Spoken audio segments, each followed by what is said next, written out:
இன்றைக்கி நம்ம பார்க்க போகிறது ரசம், மிளகு ரசம். ரசத்தில் நிறைய வெரைட்டிஸ் இருக்குது. எனக்கு தெரிஞ்சதில் இது ரொம்ப டாப்பான டேஸ்ட்டில் இருக்கும். இந்த ரசம் எப்படி செய்யுதுன்னு பார்க்கலாம். இந்த ரசத்துக்கு அரைக்கிறதுக்கு தாளிக்கிறதுக்குன்னு தனித்தனியாக நான் எடுத்து வச்சுருக்கேன். அரைக்கிறத பார்த்திங்கன்னா மிளகு, ஜீரகம், பூண்டு அண்ட் தக்காளி. தக்காளி வந்து ஃபஸ்ட்டு பார்த்திங்கன்னா நான் இங்கே புளி தண்ணியும் கரைச்சி வச்சுருக்கேன். இந்த தக்காளியை ஃபஸ்ட்டு இந்த மேலே இருக்க போர்ஷன்ஸ் ரிமூவ் பண்ணிவிட்டு இந்த மாதிரி ஃபஸ்ட்டு நான் இந்த புளி தண்ணியிலே ஸ்க்யூஸ் பண்ணிக்கிறேன். சாரெல்லாம் நல்லா இதில் இறங்கின உடனே கூட சேர்த்து வச்சு அரைச்சிடலாம். ஃபஸ்ட்டு நம்ம பூண்டு தட்டி எடுத்துக்கலாம்.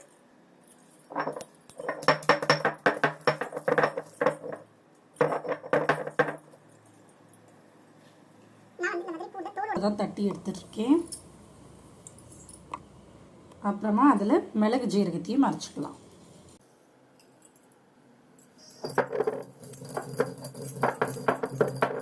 மசிஞ்ச உடனே நம்ம இந்த தக்காளியும் சேர்த்து அது கூட நல்லா அரைச்சிக்கலாம்.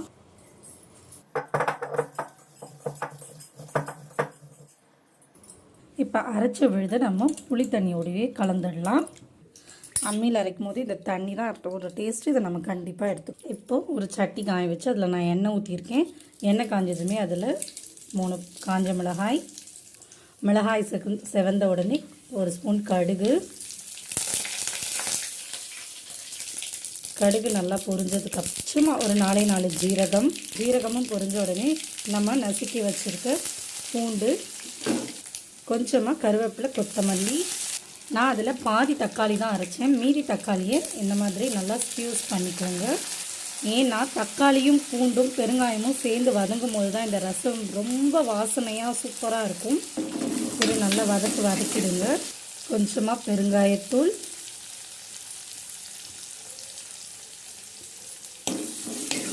நல்லா வதக்குங்க. செம்ம வாசனையாக இருக்கும். இந்த ஃப்ளேவர் ரொம்ப அரோமா செம்மையாக இருக்கும். யூஸ்வலாக பருப்பு தண்ணி எடுத்து வச்சு ரசம் வைப்போம். இப்போ நம்ம நார்மலாக புளி தண்ணி அப்படிங்கிறதுனால ஒரு பிஞ்ச் மஞ்சள் தூள் நல்லா வதக்கிட்டு ரசம் கூட்டி வச்சுருக்கோம் இல்லையா, இதெல்லாம் நாங்களாம் ரசம் கூட்டி வைக்கிறது அப்படின்னு சொல்லுவோம். இந்த ரசம் கூட்டி வச்சுருக்கோம் இல்லையா, இதை இதில் ஊற்றிடலாம். எவ்வளோ தண்ணி வேணுமோ அவ்வளோ இந்த ஸ்டேஜில் நம்ம ஆட் பண்ணிக்கலாம். இந்த ரசத்துக்கு தேவையான உப்பையும் இதில் ஆட் பண்ணி நல்லா கொதிக்க விடலாம். நுர கட்டி வரணும். தளன்னு கொதிச்சா இது வந்து கஷாயம் மாதிரி ஆகிடும் இந்த ரசம். இப்போ இந்த ரசம் வந்து பார்த்திங்கன்னா நுர கட்டி வருது. இது ரொம்ப தளன்னு கொதிக்கக்கூடாதுங்க. கொஞ்சம் சுற்றிலும் நுர கட்டி லைட்டாக கொதிச்சதுன்னா நம்ம ஆஃப் பண்ணிடலாம். அதுவும் இப்போ நம்ம சட்டியில் வச்சுருக்கோம். சட்டியோட சூடே இருக்கும். ஸோ நம்ம நார்மல் பாத்திரத்தை செய்கிறத விட ஒரு 2 மினிட்ஸ் முன்னாடியே நம்ம நிறுத்திடணும். ஸோ நமக்கு ரசம் கொதிச்சு வந்துடுச்சு. சூப்பரான ரசம் ரெடி. இந்த மாடலில் நீங்கள் இந்த மெத்தடில் நீங்கள் ட்ரை பண்ணி பாருங்கள். ரசமே வேண்டாம் அப்படிங்கிறவங்க கூட சாப்பிடுவாங்க.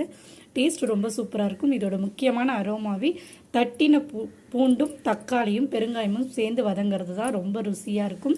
நான் ரசத்தை ஆஃப் பண்ணிட்டேன். இப்போ இந்த ரசத்துக்கு மேலே பச்சையாக கொத்தமல்லியும் கருவேப்பிலையும் ஆட் பண்ணிக்கலாம். ரசம் சாப்பிட்றதுக்கு அப்படின்னு ஒரு மெத்தட் இருக்குங்க. நல்ல சுட ஆவி பறக்கிற சாதம் கொஞ்சம் எடுத்து தட்டில் போட்டு, நான் இன்றைக்கி சாதம் ரொம்ப சூடாக இருக்கிறதுனால ஸ்பூனில் கொஞ்சமாக மசிக்கிறேன். நீங்கள் நம்ம நார்மலாக சூடாக இருந்ததுன்னா கையிலே மசிக்கலாம். கொஞ்சம் லைட்டாக குழைச்சி நல்லா ஆவி பறக்க நுரையோடு இருக்கிற அந்த ரசத்தை நல்லா கலந்து சாதத்தில் நல்லா விட்டு கையாலேயே நல்லா குழைச்ச சாதத்தில் 1 ஸ்பூன் ஊறுகாவும். நான் இன்றைக்கி ஊறுகாய் வச்சுருக்கேன். ஆனால் இதுக்கு உருளைக்கிழங்கு பொரியலோ, சேப்பங்கிழங்கு வறுவல், கருணக்கிழங்கு வறுவல்னு எல்லாமே ரொம்ப சூப்பர்.